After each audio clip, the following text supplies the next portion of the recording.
Hi students. तो इस video में हम लोग लॉस ऑफ मोशन की जेई एडवांस में आए हुए प्रॉब्लम्स की प्रैक्टिस करने वाले हैं। लॉस ऑफ मोशन की टॉपिक की ये पार्ट 1 वीडियो है और सवाल आते रहेंगे और साथ ही हम और भी चैप्टर्स कवर करेंगे। तो let's start with our first problem, that is एक ब्लॉक है जो 5 kg का है। A block of mass 5 kg moves along the x direction subject to the force F equal to -20x plus 10 Newton.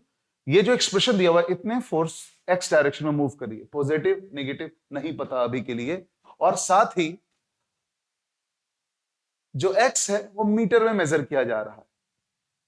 Time 0 second पर ये object rest पे है और उस समय जो पोजीशन है वो 1 मीटर आ रहा है। तो बताइए ये मोशन अगर कंटिन्यू करेगा तो टाइम π/4 सेकेंड हो जाने पर इसकी पोजीशन और इसका मोमेंटम बताइए। बेटा पोजीशन निकालने के लिए आप तो सिंपल सा x का एक्सप्रेशन फाइंड करोगे और मोमेंटम निकालने के लिए आपको v की एक्सप्रेशन फाइंड करनी पड़ेगी। यानी फोर्स दिया हुआ है, इनिशियल कंडीशन दिया हुआ है, हम लोग को वेलोसिटी और पोजीशन की इक्वेशंस फाइंड करनी है। That's the real crux of the problem.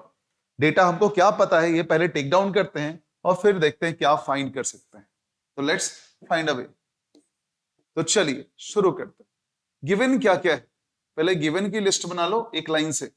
Given है सबसे पहले force is -20x plus 10 newton. Mass क्या है 5 kg।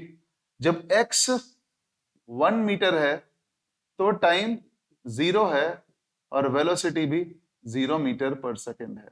जब x इक्वल टू कोई जनरल डिस्टेंस पर है तो टाइम t है, I don't know how much, और ये स्पीड भी v मीटर पर सेकेंड है।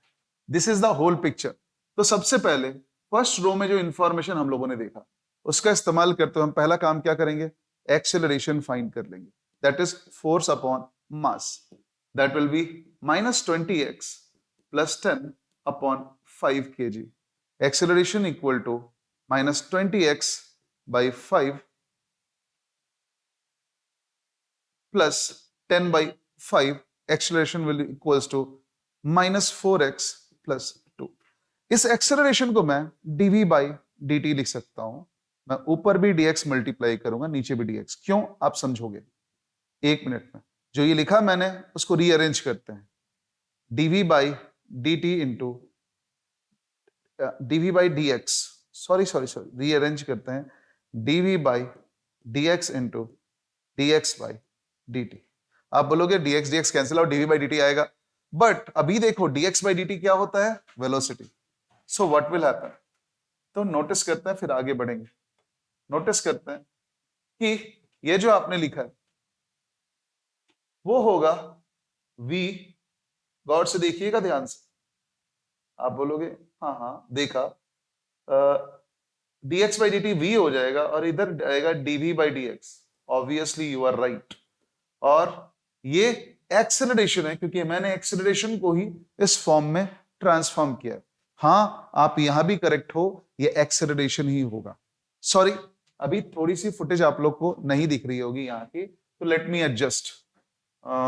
एडजस्ट द डिस्प्ले सेटिंग्स, ताकि मैंने जो भी सॉल्व किया है उसकी थोड़ी सी पोर्शन जो आपको नहीं दिख रही होगी वो दिखनी चालू हो जाए। Let me move a bit of my answers.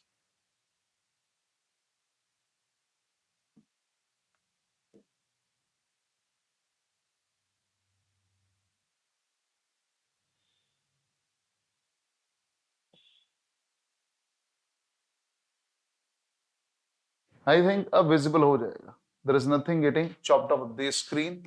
अब आपको फुल्ली विजिबल होगा। तो एक्सेलरेशन आया था -4x/2। मैंने एक्सेलरेशन को डिफरेंशियल के फॉर्म में लिखा है dv by dt।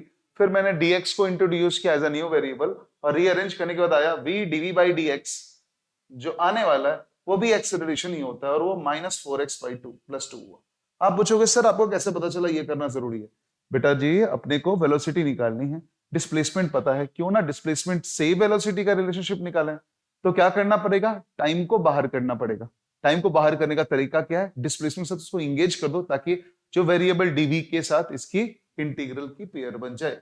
कहने का मतलब आगे क्या होगा, v dv equal to -4x + 2 dx, और अपने लोग दोनों साइड इंटीग्रल लगा देंगे।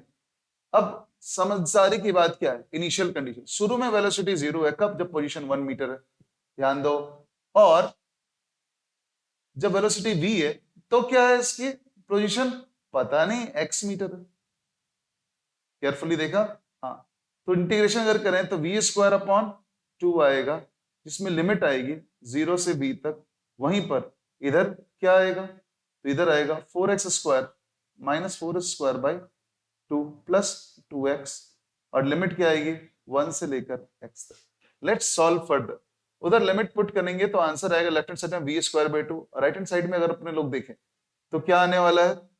-2x² + 2x। This will result and this में 1x। अब थोड़ा और सॉल्व करने तो v²/2 will be equal to, x put करेंगे तो -2x² + 2x आएगा, और इधर -0 हो जाएगा। क्यों? 1 पुट करो, -2 फर्स्ट पार्ट, सेकेंड +2 देगा, दोनों को जोड़ते ही आंसर 0। आप बोलोगे यार क्या करें इसके साथ?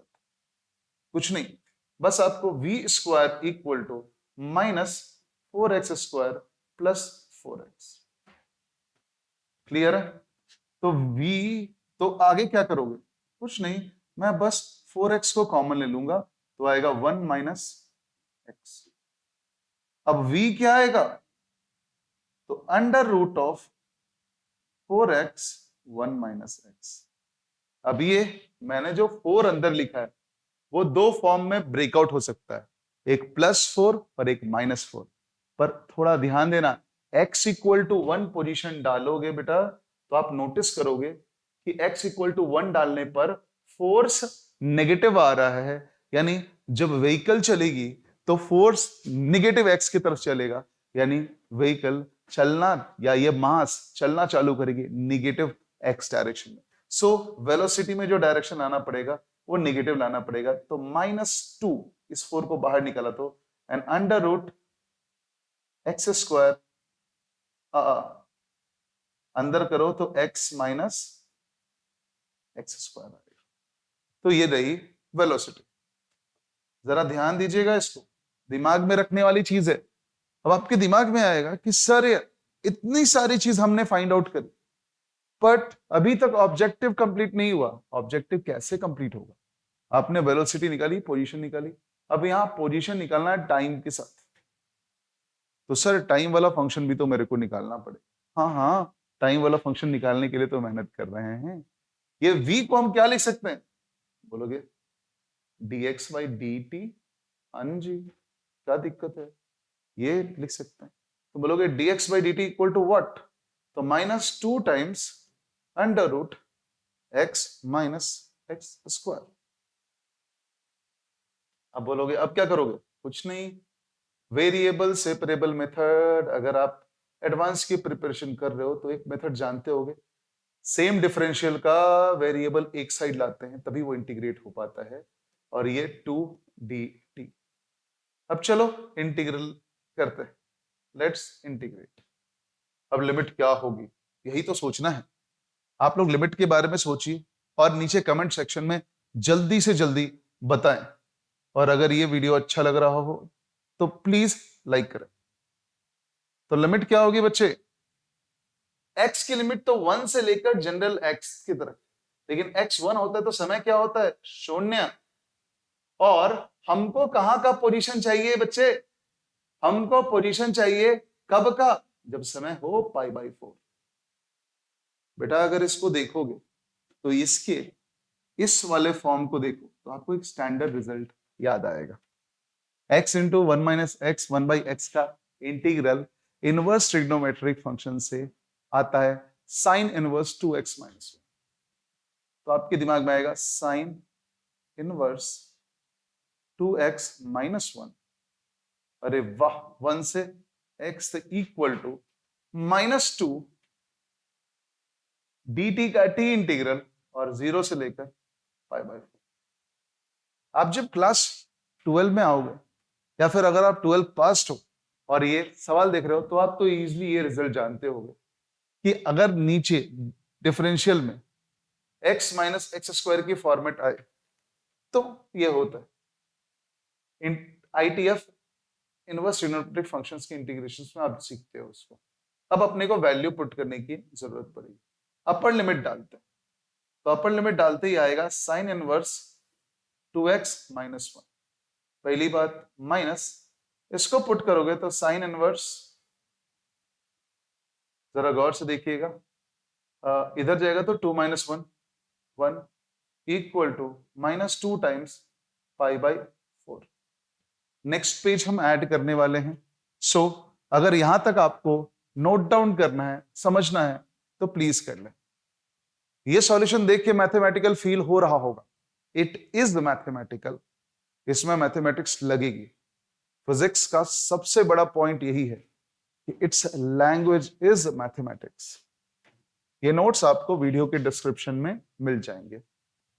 तो मैं आगे बढ़ूं, नेक्स्ट पेज में ऑन करता हूं। उससे पहले एक स्टेप और यहां ब्रेक डाउन कर सकते हैं। साइन इनवर्स 2x माइनस 1 इधर रखते हैं और इधर आएगा साइन इनवर्स 1।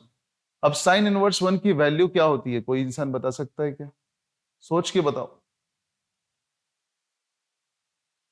सोचिए और बताइए साइन इनवर्स 1 क्या होता है। तो बेटा इनवर्स फंक्शन में तुम वैल्यू पुट करते हो और एंगल बाहर आता है। तो साइन कब 1 आता है, तो मेरे को पता है पाई बाई 2 पर इन अ फुल साइकिल, तो मैं माइनस पाई बाई 2 लिख दूंगा। प्रिंसिपल ब्रांच की मैं बात कर रहा हूं, और ये माइनस पाई बाई 2 है। अब इधर लेके आओगे तो ये शून्य हो जाएगा। Sine inverse 2x minus 1 will be 0। Sine inverse 2x minus 1 will be 0। Sine inverse 2x minus 1 will be 0। तो साइन इनवर्स 2x माइनस 1 उधर ले जाओगे तो माइनस पाई बाई 2 होगा, इधर से प्लस पाई बाई 2 बन जाएगा, और साइन इनवर्स 2x माइनस 1 क्या हो जाएगा, 0 हो जाएगा। अब साइन 0 कब होता है, कितने एंगल पे 0 होता है, सोच के बताइए, सोच के बताना। मैं साइन ऑफ 0 लू तो आंसर भी 0 आता है, यानी ये वाली वैल्यू 0 होनी चाहिए, यानी 2x माइनस 1 इक्वल टू 0। क्यों भैया? क्योंकि साइन 0 पे आंसर 0 आता है। तो अगर एंगल 0 है, इनवर्स फंक्शन के अंदर वैल्यू डालो तो एंगल मिलता है। अगर एंगल 0 है तो साइन का अंदर की डालने के बाद जो वैल्यू आएगी वो भी 0 होनी चाहिए, that is this. then 2x equal to 1 and x equal to 1 by 2. Every value is in SI units, so this will be the answer, that will be x equal to 1 by 2 meter. अब आप बोलोगे अरे यहां तक तो पता चल गया, v का क्या करें? अरे भाई साहब, पिछले पेज में ही हमने v की एक्सप्रेशन फाइंड की थी, v equal to minus 2 times x minus x square under root के अंदर। तो यूज करते हैं minus 2 time under root x minus x square, वो यूज करते हैं, क्या बुरा ही हो जाएगा। Minus 2 times under root x क्या है, 1 बाई 2 माइनस 1 बाई 2 का whole square, that means 1 by 2 under root 1 by 2 minus 1 by 4। थोड़ा और सॉल्व करें तो क्या आएगा, माइनस 2 टाइम्स अंडर रूट 2 और 4 का एलसीएम नहीं लो, सीधे बड़ा मल्टीपल उठा लेते हैं, जल्दी जल्दी सॉल्व होता है। तो 4 ले लेते हैं, 2 माइनस 1, तो आप बोलोगे minus 2 under root 1 by 4, 1 by 4 आएगा, minus 2 into 1 by 2 equal to 1 metre per second. शायद यही आंसर है। ऑप्शंस में देखते हैं if there is a such kind of answer. पता नहीं, वेलोसिटी तो है ही नहीं ऑप्शन में, मोमेंटम पूछा, तो P momentum equal to mass into velocity, यानी 5 इंटू 1 मीटर पर सेकेंड, और 5 केजी का केजी आएगा, तो 5 minus 5 KG metre per second. तो मेरे से कोई सॉल्यूशन पूछे तो मैं बोलूंगा देखो यार, हाफ मीटर तो आ रहा है पॉजिटिव में पोजीशन, और ये आ रहा है, option C will be the correct answer. पहले वाले की पोजीशन शायद ये आनी चाहिए। इफ इट इज राइट तो देखिए और बताइए मेरे को। आई एम प्रिटी श्योर ये आपको समझ में आया। Let's see the solution from beginning. एक बार बिगिनिंग से देखते हैं। वो गिवन डेटा से हमने एक्सेलरेशन निकाला, एक्सेलरेशन का इस्तेमाल करके हमने वेलोसिटी और डिस्प्लेसमेंट की रिलेशनशिप निकाली, वेलोसिटी का एक्सप्रेशन आ गया तो हमने डिस्प्लेसमेंट और टाइम का यूज करके हमने पोजीशन फाइंड आउट किया। सवाल को एज इट इज फॉलो करना, सवाल जो कह रहा है, और गिवन डेटा से चीजों को बैक ट्रैक करना ही एडवांस के प्रॉब्लम सॉल्व करने की टेक्निक है। Other than that you can not do anything, there is no fixed formula, there is a concept that you move along. चलिए नेक्स्ट क्वेश्चन में देखते हैं। अब आगे आते हैं। A particle of mass m is moving in xy plane such that its velocity at point xy is given by, जरा सा वेलोसिटी जो दिया हुआ है उसको लिखने की कोशिश करते हैं। Alpha y x cap plus alpha x y cap. बेटा ये एक्स कैप कुछ और नहीं है, हम लोगों ने जो आई कैप पढ़ा है वो है, और वाई कैप कुछ और नहीं है, जे कैप। तो आप अपने स्टाइल में इसको बदल सकते हो सॉल्व करने के लिए, there is no issues in that. ये सिर्फ नोटेशन का तरीका है। एक्स कैप लिखे तो लिखते हैं unit vector in the direction of positive x, and y cap लिखते हैं तो मतलब होता है unit vector in the direction of y axis. There is nothing different, nothing unique in it. तो आप बोलोगे कि हाँ हाँ ठीक है, तो बोलना क्या चाह रहे? बेटा velocity in x component will be alpha y, जो मैं इससे निकाल सकता हूं, और velocity of y component is alpha x. ये दो चीजें मैं इससे पता कर सकता हूं। बस मैंने यही बोला कि व्हाट कैन आई फाइंड, मेरे को वो चीज चाहिए। कोई दिक्कत नहीं होगा, मेरे को पक्का पता है कोई दिक्कत नहीं होगा। अब मैंने क्यों ऐसा किया थोड़ी देर में आपको क्लियर हो जाएगा। Why did I do it? Velocity in x component will be, ये x component है तो alpha y, velocity y component alpha x। अब वेलोसिटी पता तो एक्सेलरेशन कैसे फाइंड करते? तुम बोलोगे अरे फोर्स निकालना है, एक्सेलरेशन क्यों फाइंड करना? बंधु, force equal to mass into acceleration, that is Newton second law. तो एक्सेलरेशन तो पक्का चाहिए। एक्सेलरेशन होगा dv बाई dt, यानी ध्यान से देखिएगा अल्फा वाई, जरा गौर से देखिएगा, बड़ा अच्छा सवाल बनता है। डायरेक्शन के साथ कुछ नहीं होता बच्चे, अल्फा तो कांस्टेंट है, इधर होगा dy by dt x cap plus alpha dx by dt y cap. अब dy बाई dt क्या होता है? अरे वेलोसिटी इन y कंपोनेंट होता है, और अल्फा dx बाई dt क्या होता है? vx y कंपोनेंट होता है। तुम बोलोगे भाई बड़ी मजेदार चीज हुई है। अब आप क्या करोगे? कुछ नहीं, acceleration will be given by alpha into alpha x x cap plus alpha into alpha y y cap. अब आप बोलोगे कि इसका मतलब एक्सेलरेशन का एक्सप्रेशन होगा alpha square x into x cap plus alpha square y into y cap. Obviously अब acceleration आया alpha square into x plus x into x cap plus y into y cap. बेटा x cap y cap I J ही है, तो force vector will be mass into acceleration vector, and if I do it that will be m alpha square x x cap plus y y cap. कितना simple, हाँ?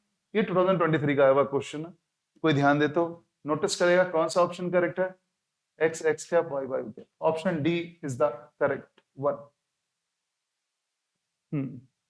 अब आते हैं अपने लोग ये दो सवाल पर। ये दो लोग थोड़े अलग है। क्यों अलग है? लुक अराउंड इट, पता चलेगा। पहला ट्रू फॉल्स है और दूसरा MSQ है, more than one options correct हो सकता है। अब ये सवाल उस एरा का है जिस एरा में हमारी जेई का जो IITs में एडमिशन लेने के लिए एग्जाम होते थे वो सेपरेट होते थे, और जो NITs में एडमिशन लेने के लिए एग्जाम होते थे वो सेपरेट होते थे। That was a different era. तो उस समय के स्क्रीनिंग पेपर में जो सवाल आया करते थे उसको हम लोग मानते हैं, मान के चलते हैं तो एडवांस के लेवल का है. So I have included some of the reason assertions and other questions from that era which is still in our syllabus. And sometimes इस सवाल को छोटे पार्ट्स में ब्रेक करके आइदर मेंस में पूछ लिया जाता है और इज एज इट इज सिर्फ मॉडिफाई करके एडवांस में भी पूछा जाता है. Let's see. पहला सवाल है क्या rocket moves forward bye pushing the surrounding air forwards. यानी रॉकेट आगे जाती है अपने आसपास की हवा को पुश करके. बेटा अगर हम लोग थोड़ा सा ध्यान दें तो हम लोगों ने पढ़ा था न्यूटन सेकेंड लॉ में, वो है रॉकेट प्रोपल्शन का थोड़ा सा लॉजिक. क्या लॉजिक था कि बेटा F equal to M A हम लोग कहते हैं, बट रियल में F equal to D P by D T होता है. और अगर हम रॉकेट की बात करें तो लार्ज अमाउंट में वो फ्यूल डंप करता है डाउनवर्ड्स और उससे एक्शन रिएक्शन पेयर बनती है बॉडी के ऊपर. आप बोलोगे ओके, अपनी बॉडी हवा को पुश करता हो, हवा बॉडी को पुश करती है. That seems logical, yes. But वहां हम लोग एक कांस्टेंट वेलोसिटी को रीच करना चाहते हैं, बट उस रीच करने के दौरान हमारे रॉकेट की फ्यूल खर्च होते रहती है और रॉकेट का वेट बदलता रहता है. तो मैं यहां पर वेरिएबल वेलोसिटी को नहीं बेटा, मैं मास को बोलूंगा.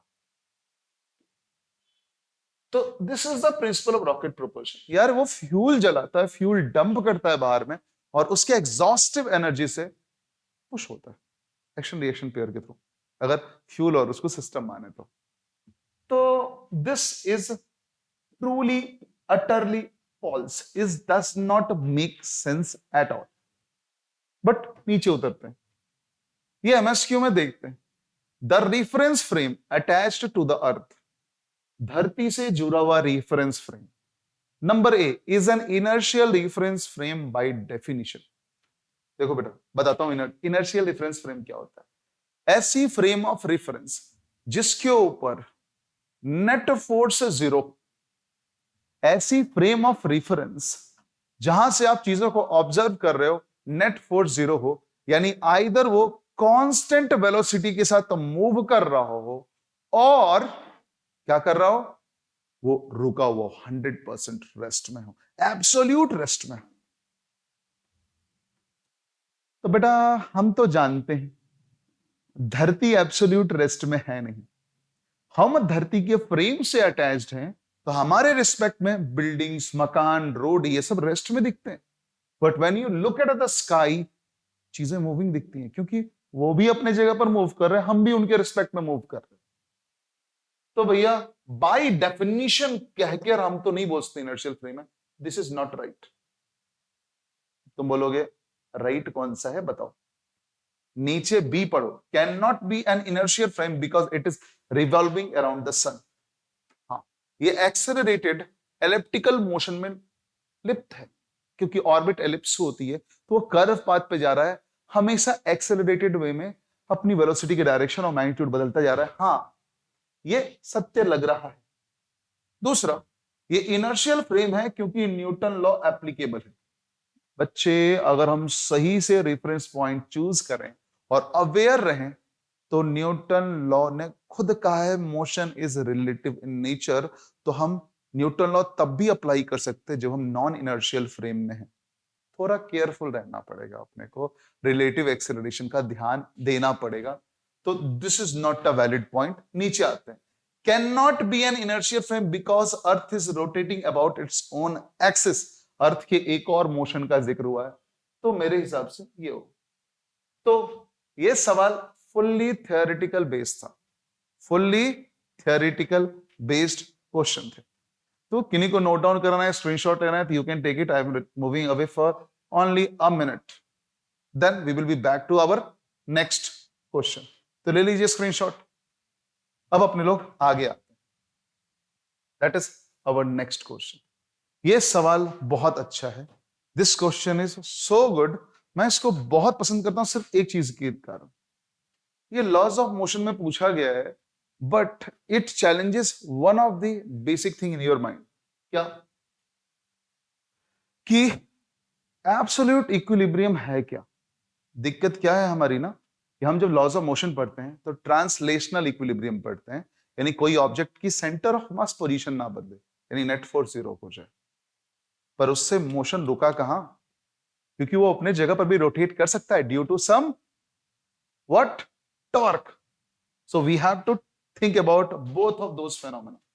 तो सवाल पढ़िए क्या कह रहा है, फिर हम लोग आगे बढ़ेंगे। सवाल क्या कह रहा है कि one hand of an uniform horizontal beam, ये जो हॉरिजॉन्टल बीम दिख रही है आपको ब्लू कलर की जो हमने ड्रॉ की है, उसका एक एंड पॉइंट हिंज किया हुआ है, यहां पर हिंज किया हुआ है, और इस बीम का वजन W है। उसका जो दूसरा एंड पॉइंट है, पहला पॉइंट वॉल के साथ हिंज किया हुआ है, और अनदर पॉइंट एक मासलेस लाइट स्ट्रिंग ने संभाल के रखा है, जो पी से लेकर क्यू को ज्वाइन करता है। ऑल राइट, अगला क्या है कि इसकी लेंथ इतनी ही ऊपर इस रस्सी को भी बांधा गया है। अब आप बोलोगे सर यहां तक पढ़ने के बाद मैं क्या फाइंड कर सकता हूं? अरे बेटा ये 90 डिग्री है, ये क्या है 90 डिग्री है, तो अगर ये दोनों लेंथ इक्वल होगा तो ये कॉमन बेस हुआ, और अपने लोग डायरेक्टली बोल सकते हैं if this is 45 it is also 45 degree. इतना यहीं से पता चल गया। अब क्या है कि बोला गया जिस पॉइंट पी पर आपने रस्सी बांधा उस पर alpha times wait of the beam के वजन का एक ब्लॉक लटका दिया गया है। अब ये सिस्टम अभी के लिए इक्विलिब्रियम में है, ठीक है, लेकिन अल्फा हम समय के साथ बदल सकते हैं, यानी ये लटका हुआ वेट बदल सकते हैं। ये रस्सी जो मैक्सिमम टेंशन दे सकती है, ये रस्सी जो मैक्सिमम टेंशन दे सकती है वो कितना है, सोच के बताओ। जो मैक्सिमम टेंशन ये दे सकती है वो है 2√2 times wait of the beam, इस बीम का वेट। तो इन चारों स्टेटमेंट में से कौन सा सही है? तो बच्चे सबसे पहले तो अपने लोग इक्विलिब्रियम की कंडीशन अप्लाई करना सीखेंगे फ्री बॉडी डायग्राम बना के। पहला फोर्स का, दूसरा किस चीज का, किस चीज का सोच के बताओ, दूसरा टॉर्क का। और टॉर्क भी हम चालाकी से 2 पॉइंट पर निकालेंगे। क्यों? अरे यहां पर भी टॉर्क 0 होना चाहिए ओवरऑल, या फिर clockwise anti clockwise torque balance होना चाहिए, और यहां पर भी बैलेंस होना चाहिए। किसी भी एक्सिस पे ले लो, ये रोटेट नहीं करना चाहिए इक्विलिब्रियम के लिए। ये दोनों केस को सॉल्व करने पर हमारे पास वो रिजल्ट आएंगे कि हम 1, 2, 3, 4 ये चारों स्टेप्स को क्या कर सकें, एनालाइज कर सकें। एक बार सवाल पढ़िए, आपके पास 10 से 12 सेकंड का टाइम मैं दे रहा हूं, मैं यहीं पर हूं, आई एम राइट हियर। आप लोग ये काम करो, 1 मिनट का समय लो एंड रीड। देखिए ध्यान से, it will only take 1 minute to understand क्या करना है।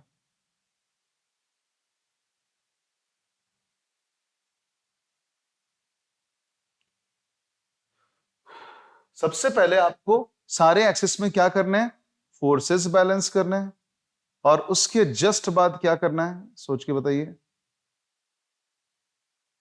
फोर्सेस बैलेंस करने के बाद सेकंड काम क्या करना है, टॉर्क को बैलेंस करना है इक्विलिब्रियम के लिए। अगर ये दोनों काम हो गए तो हम इजीली कह सकते हैं ये इक्विलिब्रियम में। तो मैंने नेक्स्ट पेज रेडी रखा है क्योंकि सवाल ने पूरी पेज ली थी, तो मैं बार बार पीछे आता रहूं। अब फोर्स, फोर्स देख, मैं हमेशा ऐसा देखूं। तुम बोलोगे ये डॉटेड लाइन क्यों ड्रॉ कर रहे हो? बेटा ये रेफरेंस एक्सिस पॉइंट, टेंशन इधर लग रहा है, एंगल 45 डिग्री है, तो ऊपर से भी 45 ही होगी, नॉट गोना शो। नीचे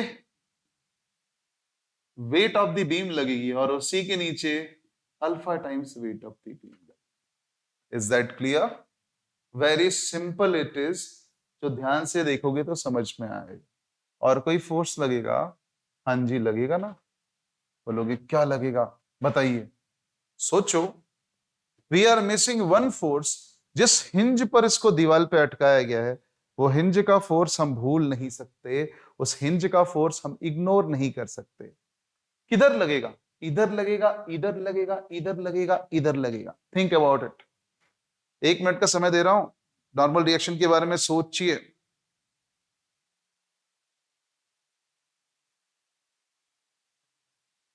नॉर्मल रिएक्शन दोनों तरफ लगेगा बेटा, क्योंकि ये हिंज है, एक्स और वाई दोनों में इसने बांध के रखा है। तो तुम बोलोगे ओके, तो फर्स्ट ये इधर करेगा, yes, this is R x.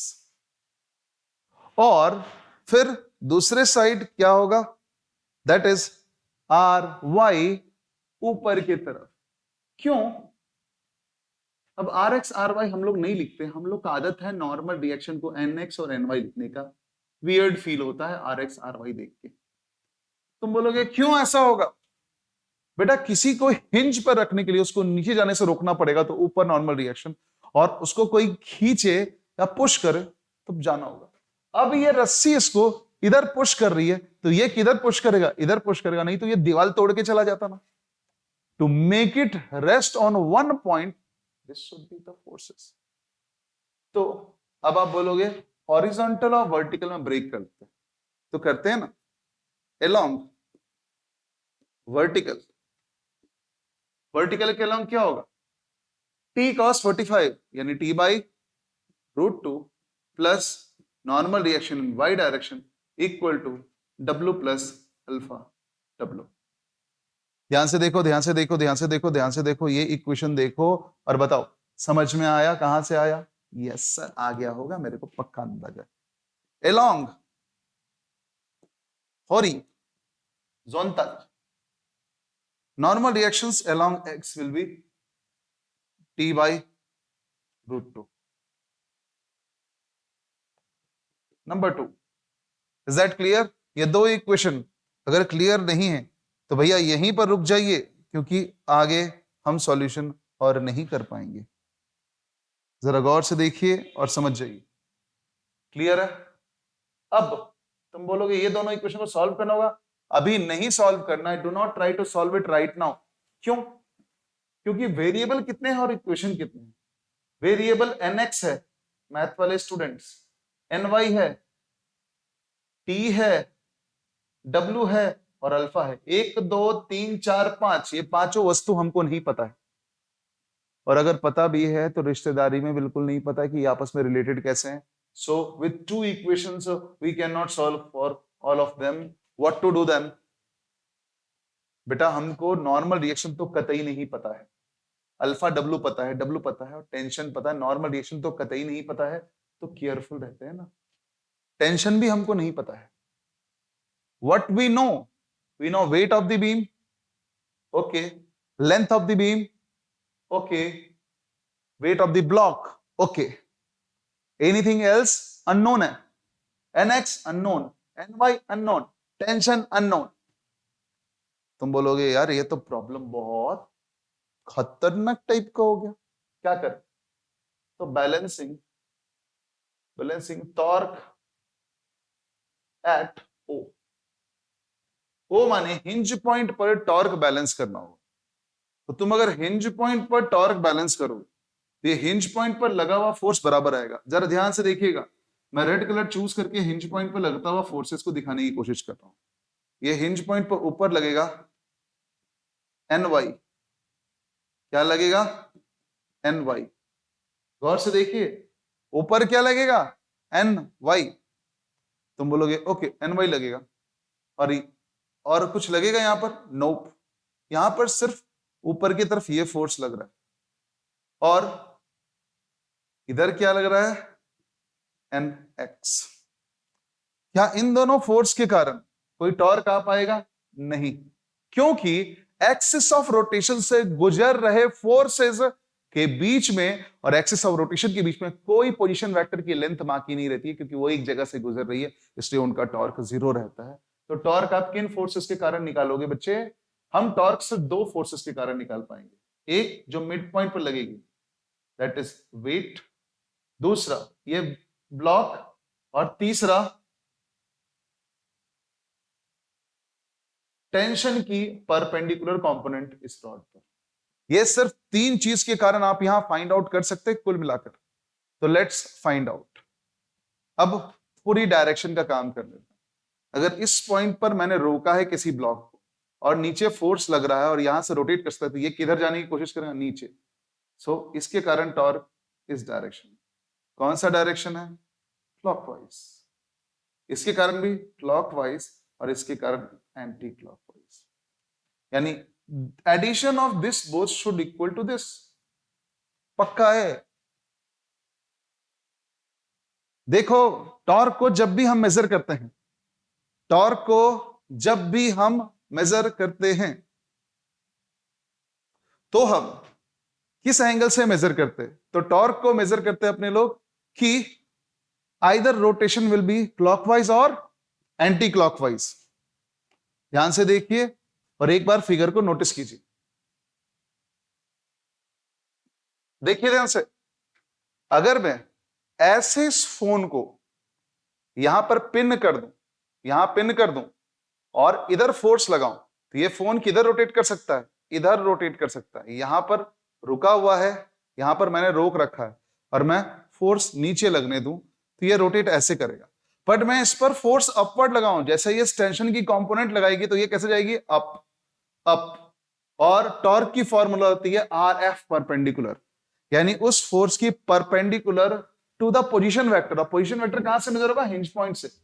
तो लेट मी से दैट कि ये दोनों फोर्स के कारण क्लॉकवाइज रोटेशन हो रही है, तो दोनों की टॉर्क एडेड टुगेदर होगी, वो इसके द्वारा बैलेंस्ड होगी। Let's see, let me right that कि उन दोनों की टॉर्क इससे ऐड होगी। तो मैं नेक्स्ट पेज में जा रहा हूं, टॉर्क बैलेंस करेंगे। तो अल्फा डब्ल्यू, ओ मेरे को कलर सही करने दो, एक minute. Alpha W into L plus W times L by 2। क्यों? देखिए, क्योंकि यहां से जो डिस्टेंस पर फोर्स लग रहा है, जो पोजीशन वेक्टर लेगी, वो मिड पॉइंट आएगी। क्यों? रॉड यूनिफॉर्म है, और रॉड यूनिफॉर्म अगर हो तो ग्रेविटेशन का फोर्स, वेट का फोर्स कहां लगता है? सेंटर ऑफ मास पे लगता है, मिड पॉइंट पे लगता है, यानी एल बाई 2।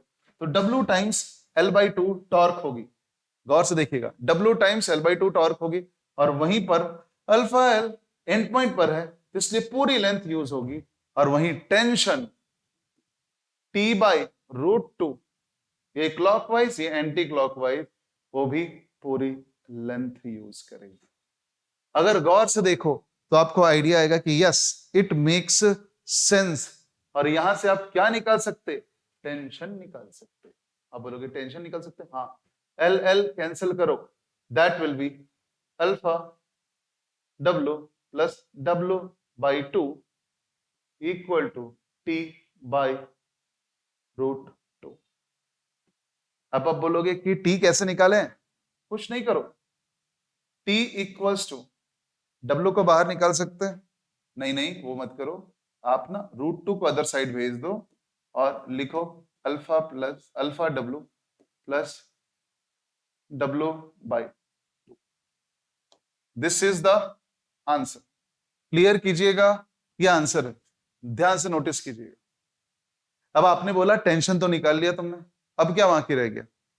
टेंशन निकालते ही अपने पास कुछ और वेरिफिकेशन करने की चीजें आएंगी। पहले सवाल में वापस जाते हैं। हमने टेंशन निकाल लिया टॉर्क का हेल्प लेके, और अब क्या कर सकते हैं? और चेक क्या करना था? ऑब्जेक्टिव देखो, the vertical component of reaction force, vertical component, horizontal, vertical, NY के बारे में बात कर रहा है। एनवाई, मैंने एनवाई निकाला क्या? नहीं, एनवाई नहीं निकाला। तो हम लोग क्या कर सकते हैं? एनवाई फाइंड करने की कोशिश कर सकते हैं। क्या कर सकते हैं बच्चे? एनवाई फाइंड करने की कोशिश कर सकते हैं। तो what to do? Don't know, तो देखते हैं ना। तो एनवाई फाइंड करने की कोशिश करते हैं, बट उससे पहले एनएक्स की वैल्यू वहां से निकल सकती है। तो एनएक्स चेक करो। तो एनएक्स यहां पर मैं कलर चेंज करके एनएक्स की वैल्यू सब्स्टिट्यूट करने की कोशिश करता हूं। जरा गौर से देखना, why I am doing this, there is a reason behind that. Why am I trying to find nx here? क्योंकि nx की बात कर तो ty रूट टू कैंसिल हो जाएगा और बचेगा alpha W plus W by two. जरा गौर से देखिएगा, दिस इज द आउटकम। तो आप बोलोगे कि अच्छा अच्छा अच्छा, यानी एन एक्स आ गया। और एन एक्स के बारे में क्या कहना है? लिखा है एन एक्स क्या है? हॉरिजॉन्टल कंपोनेंट जो आ रहा है of reaction is at O is equal to W at alpha equal to 0.5। ओ भाई, हमारे पास वेरिफिकेशन का मोमेंट आ गया, बी पॉइंट सही है कि नहीं है। तो अल्फा क्या लिखा है? 0.5 ना। Let's put alpha equal to 0.5। Let's put alpha equal to 0.5। Then at alpha equal to 0.5 nx क्या होगा?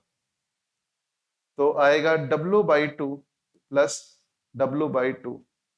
बूम, W के बराबर है nx। सो हमारे एक ऑप्शन का तुरंत वेरिफिकेशन हो गया कि बी तो परफेक्टली सही है।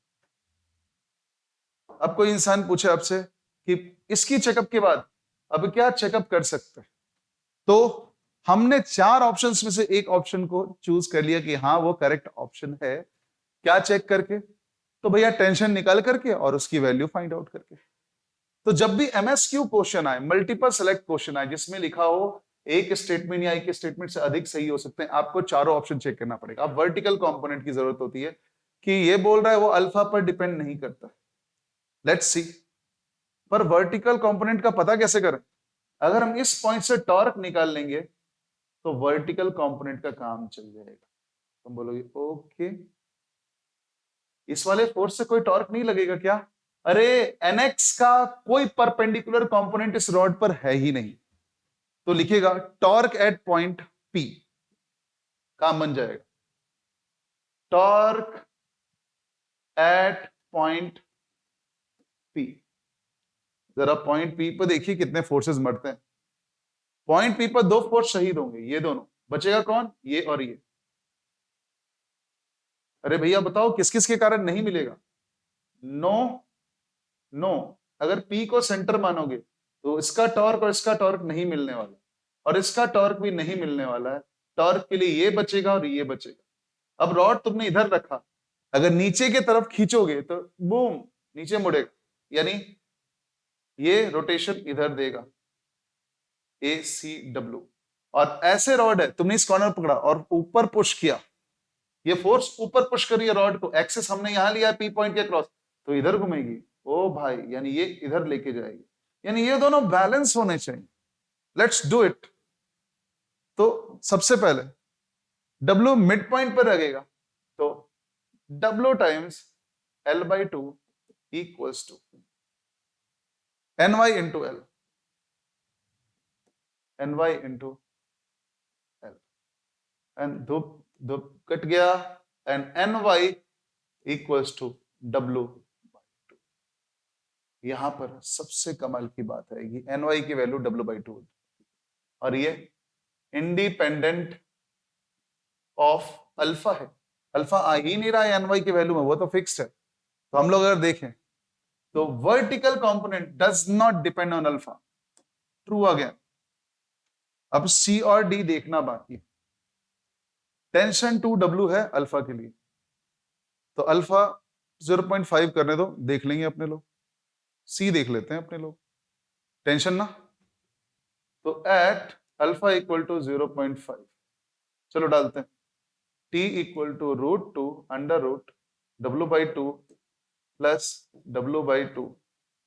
तो तुम बोलोगे अच्छा अच्छा अच्छा, यहां ये इधर लेके गए तो W बाई टू करेंगे तो टेंशन क्या आना चाहिए? What is the question? Tension आना चाहिए 2W। देख लेते हैं ना भैया, ये √2 आया है और ये W आया है। W √2 2W के बराबर नहीं है। So option C has been eliminated. अब डी चेक करते हैं, rope breaks if alpha is greater than 2.5। तो एक काम करते हैं ना, 1.5 से बड़ा हो, 1.5 पर ही चेक कर देते हैं। 1.5 पर टेंशन चेक करते हैं। Tension equal to √2 into 3/2w plus w/2, this is √2, दो आ गया 4w/2, 2 √2w से ज्यादा अगर होगा तो टूटेगा। हाँ टूटेगा, क्योंकि ये लिमिटिंग कैपेसिटी है बेटा। क्योंकि अगर हम लोग अल्फा 1.5 ले लें तो लिमिटिंग वैल्यू आती है टेंशन इतना ही तक रस्सी दे ही सकती है। अगर हम थोड़ा भी अल्फा बढ़ा दें तो इससे थोड़ी बड़ी वैल्यू होगी। लेट्स पुट 2 हियर ना, इसमें 2 डालते हैं, 2 + 1 5/2 √2 लो, अपने आप 2√2 से बड़ी वैल्यू आ जाएगी। अल्फा बढ़ाते जाओगे टेंशन बढ़ता जाएगा। अल्फा 1.5 से ऊपर हो ही नहीं सकता, 3/2 से ऊपर हो ही नहीं सकता। So we got the verification कि भैया ये भी सही है। तो यहां पर आंसर क्या होगा? Option A, option B and option D. अब आपके दिमाग में आएगा सर इतना टाइम हमने खर्च किया सवाल के पीछे, how much difficult is it? Difficult नहीं है, आसान है। बस प्रॉब्लम क्या है कि हम टाइम को स्पेंड करने वक्त तो ये नहीं सोचते अभी कि हमारे पास एग्जाम है। जब आप एग्जाम में होते हो तो एक्सप्लेनेशन करने की जरूरत किसको पड़ेगी? आपको खुद से समझना है। तो वहां एक्सप्लेनेशन नहीं करना, वहां सिर्फ केयरफुल होना कि टॉर्क क्लॉकवाइज कैसे, एंटी क्लॉकवाइज कैसे, कौन। आपको हमेशा हिंज पॉइंट पर ऑब्जेक्ट को दिमाग के अंदर फिक्स कर लेना है और फिर फोर्स अप्लाई करनी, ऊपर या फिर नीचे। और फोर्स परपेंडिकुलरली पुल, अपने आप पता चलेगा क्लॉकवाइज या एंटी क्लॉकवाइज जा रहा है। इधर गया तो क्लॉकवाइज और इधर गया तो एंटी क्लॉकवाइज, इधर नेगेटिव इधर पॉजिटिव, स्टैंडर्ड नोटेशन है। उल्टा भी ले सकते हो, आपकी मर्जी, बट अगर बैलेंस करना है तो क्लॉकवाइज वाला एंटी क्लॉकवाइज को बैलेंस करेगा। That simple as that. जहां पर भी आप एक्सेस लेते हो वहां हिंज लगा दो, वहां रोक दो। अगर यहां पर एक्सेस लिया ओ पर तो रोक दो, चेक करो डब्ल्यू अल्फा नीचे, ओ क्लॉकवाइज, वेट नीचे क्लॉकवाइज, टेंशन ऊपर।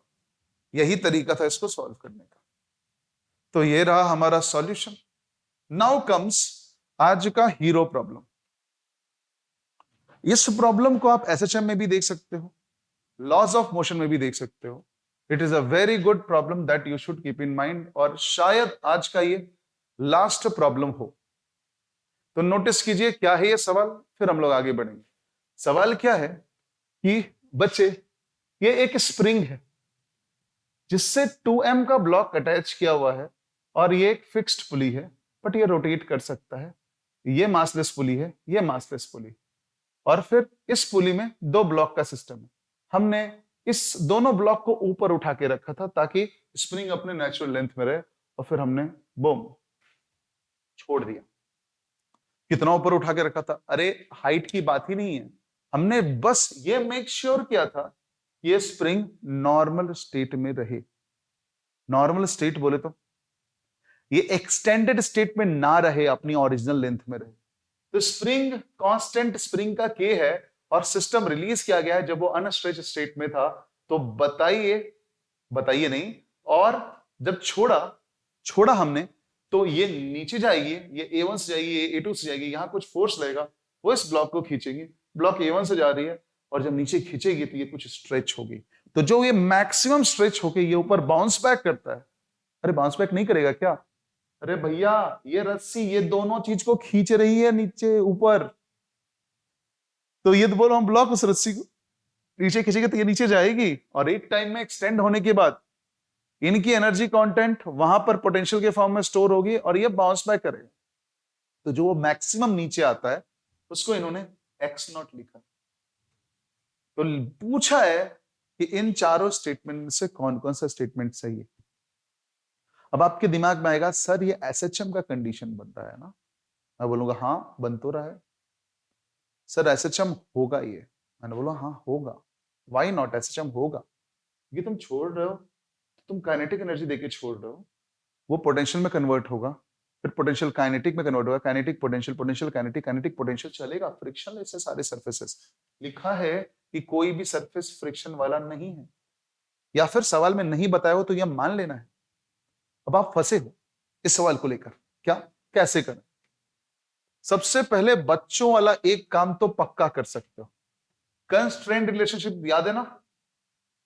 कंस्ट्रेंट रिलेशनशिप, याद होगा अगर थोड़ा सा भी, तो आप लोगों ने पढ़ा था कि सारे पुली को सेम डायरेक्शन में मोशन दे दोगे तो दो पुली के सिस्टम जो सिंगल पुली कनेक्टेड था उसमें एक रिलेशनशिप आता है। क्यों आता है? क्योंकि ये रस्सी लंबी हो नहीं रही है। अगर ये एक्स नीचे जाएगा तो ये एक्स ऊपर आएगा, तो तुम जो दिखा रहे हो वो माइनस एक्स हो जाएगा, और उन दोनों को जोड़ के डिवाइडेड बाई 2 करोगे तो x बाई 2 आंसर आएगा। जो असल में जितनी भी लेंथ ये दोनों नीचे और ऊपर गए उसका आधा ही तो ऊपर जाएगा, क्योंकि पुली पर 2 बार रस्सी घूम रही है। तो यही रिजल्ट आता है कि a1 equal to a2 plus a3 by 2। तुम बोलोगे कैसे सॉल्व कर रहे हैं इसको? तो मैं बोलूंगा 2a1 equal to a2 plus a3। फिर आप बोलोगे okay okay okay okay okay okay okay, अब आप क्या करोगे? मैं बोलूंगा मैं कुछ नहीं करूंगा बाबा, मैं ना इसको पैटर्न में लिखूंगा a1 plus a1 equal to a2 plus a3। क्यों मैं ऐसे लिखना चाहता हूं? मेरे को लास्ट में ये दिखा समथिंग इज देयर, मेरे को नहीं पता क्या आंसर आएगा, तो मैं a1 को इधर भेजूंगा a3 को इधर भेजूंगा। a1 माइनस a3, a3 को इधर लाया तो a1 माइनस a3, और एक a1 को उधर आया a2 माइनस a1। मेरे को यही जानना था। I wanted to do this. This is number 1 equation. ये होते ही मेरी क्लैरिटी आ गई, this one is correct. What is it? This one is perfectly correct. अब आपके दिमाग में आएगा अच्छा अच्छा, मान लिया परफेक्टली करेक्ट है, आगे क्या करोगे? आगे मेरे दिमाग में एक ही सवाल आता है, क्या? Let's solve. Free body diagram बनाते हैं, सॉल्व करते हैं। जब भी ऐसा कुछ हो तो अपने दिमाग में एक ही चीज चलनी चाहिए, क्या?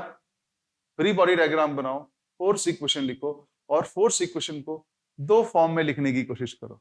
Either F A equal to minus omega square X minus X not.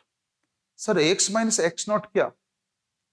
अरे बेटा, मैक्सिमम एक्सटेंशन तक पहुंचेगा और जो रुकेगा उसको एम्पलीट्यूड बोलते हैं।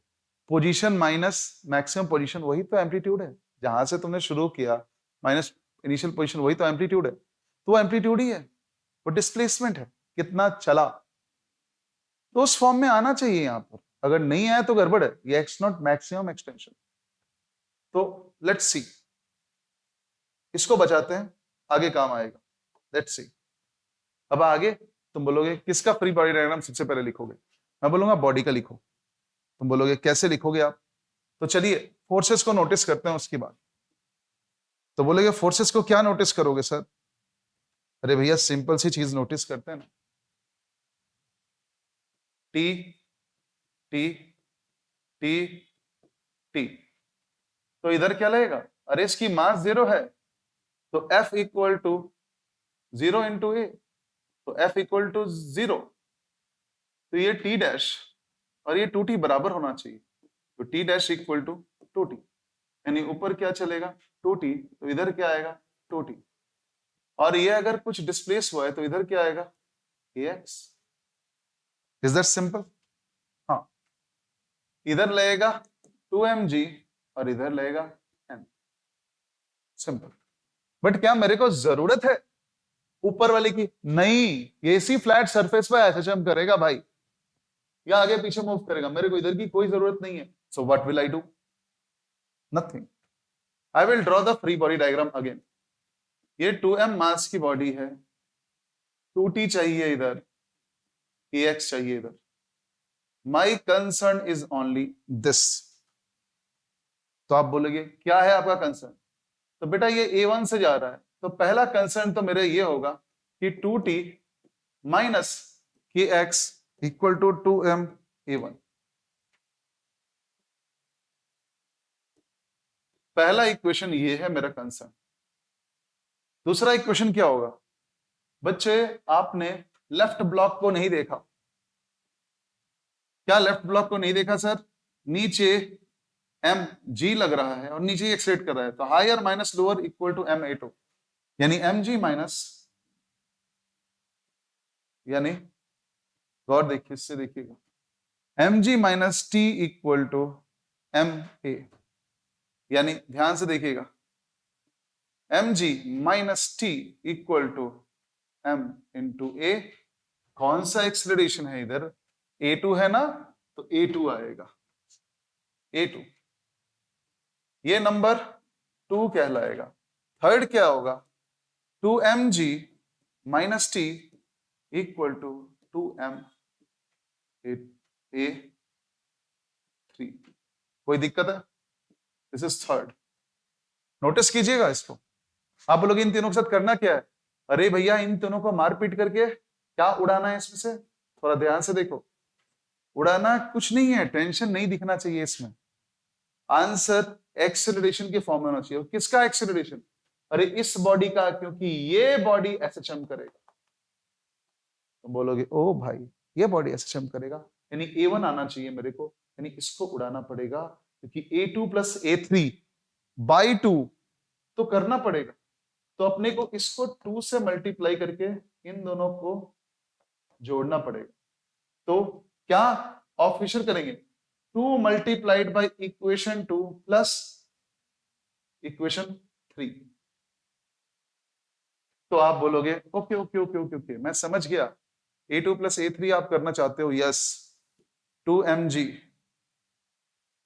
प्लस, नहीं जरा ध्यान से देखना, 2mg प्लस 2mg इन दोनों को जोड़ा, 2t इधर हो जाएगा, 2 मल्टीप्लाई होकर इधर t minus 3t equal to 2 times m A2 plus A3। Notice कीजिएगा। तो आप बोलोगे क्या आएगा इधर, तो 4mg minus 3t equal to 2m। और अभी हम लोगों ने रिजल्ट देखा था A1 equal to A2 plus A3 by 2। तो A2 प्लस A3 क्या होगा, 2A1 होगा, यानी 2A1। तुम बोलोगे ओ भाई ओ सर जी आपने ये किया क्यों? बताता हूं ना, 4mg minus 3t equal to 4m A1। अब आप बोलोगे कि ये हो गया, देन व्हाट इज लेफ्ट? जरूरी क्या है आगे? भैया जरूरी ये है कि ऊपर MA1 है नीचे MA1 है और टेंशन मेरे को उड़ानी। तो इक्वेशन 1 के साथ इस x इक्वेशन का मैजिक करो। मैजिक क्या होगा भाई? नोटिस करो मैं कर रहा हूं, 2t minus kx equal to 2ma1। Tension cancel करना है, तो आप बोलोगे ओके, तो एलिमिनेशन मेथड, 3 2 जा 6, 2 3 जा 6। नोटिस करो 2 करोगे तो 8mg आएगा, और इधर 3 करोगे मल्टीप्लाई तो माइनस 3kx आएगा। आप बोलोगे okay okay okay got it got it, यानी ये दोनों एलिमिनेट हो गया, 8mg और इधर 3kx आ गया जुड़ के, और इधर क्या आएगा 4 2 जा 8 और 3 दूनी 4 तो 14ma1। जरा ध्यान से देखिएगा प्लीज, इसको ध्यान से देखिएगा, थोड़ा भी गलती करने का कोशिश मत कीजिएगा। तो A1 क्या होने वाला है, A1 डिवाइड में लेके जाओ, तो A1 equals 8mg by 14m minus 3k by 14m into x। जरा ध्यान से देखना। आप बोलोगे ओके ओके ओके ध्यान से देखता हूं, A1 m साइड 2 हो जाए 2 7 जा 14, यानी 4/7 4/7 जी। जरा गौर से देखो, if anything is wrong please comment में बोले। आगे क्या होगा, माइनस 3kx बाई 14। आपके दिमाग में आ रहा होगा क्यों ऐसा कर रहे हैं, जरूरत क्या है? भैया जरूरत यह है कि ये बंदा 2m वाला जो स्प्रिंग से कनेक्टेड वो एसएचएम कर रहा है, और उसकी एक्सेलरेशन हमेशा एसएचएम की एक्सेलरेशन वाली इक्वेशन के सिमिलर दिखेगी। हम उस फॉर्मेट में लाना चाह रहे हैं, उससे कई चीजें डायरेक्टली मिल जाएंगी। आप बोलोगे क्या क्या मिलेंगी बताओ मेरे को, पहले मैं बोलूंगा पहले सब्र करो और आंसर को सही जगह लाते हैं अपने लोग। तो सही जगह लाने का समय आ गया है।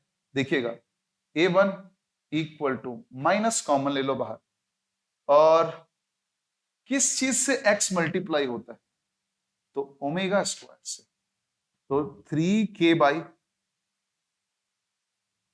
14m x माइनस, अब आप बोलोगे 3 कॉमन आया, 3 तो है नहीं, 7 14 कॉमन आया, ऊपर 2 आएगा, यानी क्या करोगे, तो 8 mg बाई 3k।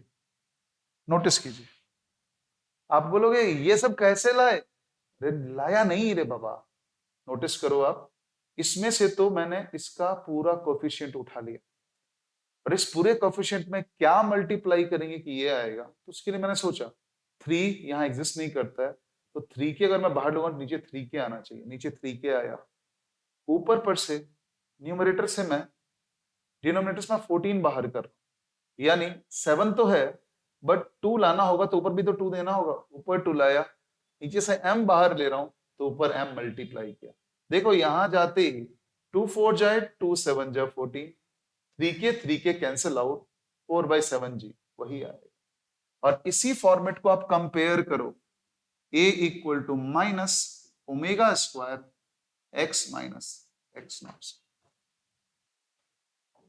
हाँ, तो हमको मिला एसएचएम का इक्वेशन, तो यहां से क्या देख सकते हैं हम लोग कि omega square 3k by 14m आ रहा है, ओमेगा स्क्वायर क्या आ रहा है, 3k बाई 14m, तो ओमेगा क्या आएगा, under root 3k by 14m।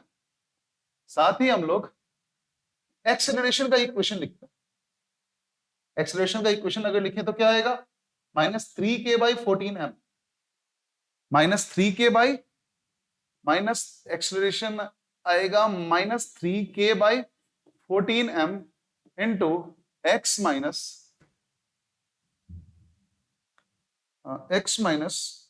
पीछे देखते हैं, 8mg by 3k, 8mg by 3k, 8mg by 3k। अब कुछ कंडीशंस हैं जो हमको चेक करने होंगे, क्या, वेलोसिटी वाली और दूसरी, कौन कौन सी कंडीशन, सिंस हम लोगों ने मेक श्योर कर लिया कि वेलोसिटी वाले देख लिए, तो हमको तो ये तो नहीं पता कि सही है कि गलत है, बस यही पता है, we have to check all this conditions. तो सबसे पहले मैक्सिमम एक्सटेंशन निकालने की कोशिश करते हैं कि ये मैक्सिमम कहां तक जाए, देखें, तो मैक्सिमम एक्सटेंशन निकालने के लिए अपने लोग को क्या करना पड़ेगा, तो मैक्सिमम एक्सटेंशन के लिए हम लोग वर्क करते हैं, जरा गौर से देखिए, मैक्सिमम एक्सटेंशन की कंडीशन क्या होगी, सी केयरफुली,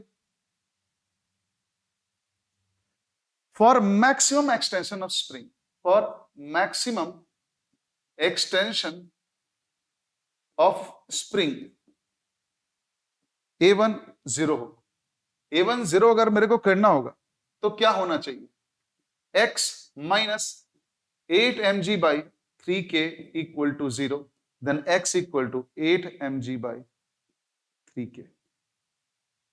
अब मैक्सिमम एक्सटेंशन के लिए A0 करना गलत है, A0 मीन पोजीशन के लिए होता है, तो ये मीन पोजीशन मिलेगा, मैक्सिमम एक्सटेंशन के लिए हमने ये नहीं किया है, हमने मीन पोजीशन निकालने के लिए किया है कि वहां पर पोजीशन पर जहां एक्सेलरेशन 0 होगा वहां इक्विलिब्रियम है, और जहां एक्सेलरेशन 0 होगा वहां पर इक्विलिब्रियम लाई करेगा, और एसएचएम में इक्विलिब्रियम पॉइंट ही क्या कहलाता है, मीन पॉइंट, तो ये मीन पॉइंट आ गया। अब अनएक्सटेंडेड से जितना मीन पॉइंट जाएगा उतनी ही डिस्टेंस स्प्रिंग के अगेंस्ट भी काम करेगा, तभी तो ये आएगा। तो अगर हम आगे जाएं मैक्सिमम एक्सटेंशन निकालने के लिए, तो वो आएगा 2 times x and that will B 2 times 8mg by k।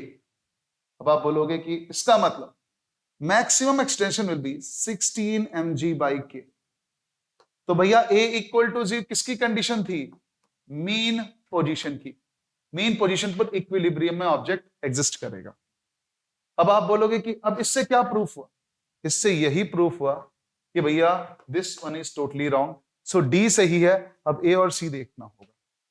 तो एक्सटेंशन x0/4 होगा, तो एक्सेलरेशन कितना होगा, तो x0/4 अगर हुआ तो एक्सेलरेशन कितना होगा देखना पड़ेगा मेरे को, देख लेते हैं।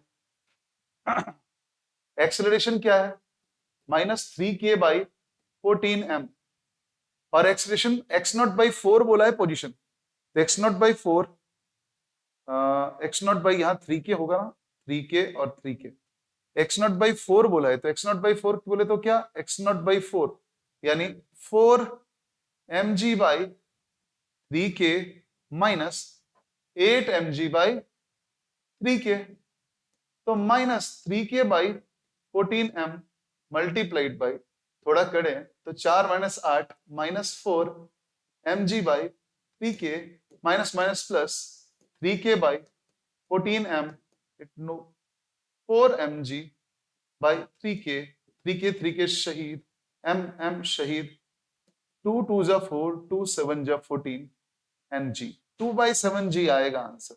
क्या वहां दिया हुआ है 2/7g? नोप, तो ऑप्शन ए भी गलत है।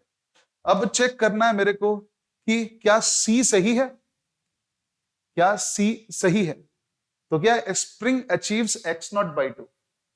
बेटा अगर x0/2 की बात करें तो मीन पोजीशन, तो x0/2 is mean position, mean position, और मीन पोजीशन पर वेलोसिटी क्या होती है, v max होती है, and that is a times omega.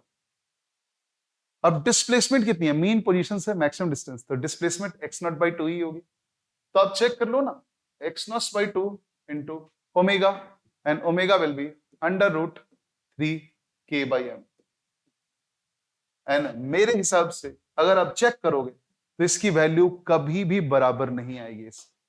So in this MSQ जहां एक से ज्यादा सही हो सकते हैं, only D is the correct option. I hope आपको ये सारे सवाल की सॉल्यूशन और मेथडोलॉजी समझ में आई होगी, और अगर एक्सप्लेनेशन क्लियर लगा या फिर कुछ फीडबैक है आपको इसको और इंप्रूव करने का, तो इट इज मोस्टली वेलकम। आप बस इस वीडियो को लाइक, शेयर और सब्सक्राइब करें ताकि हम और ऐसे वीडियो आपके लिए लेते आए। Thanks for today, bye.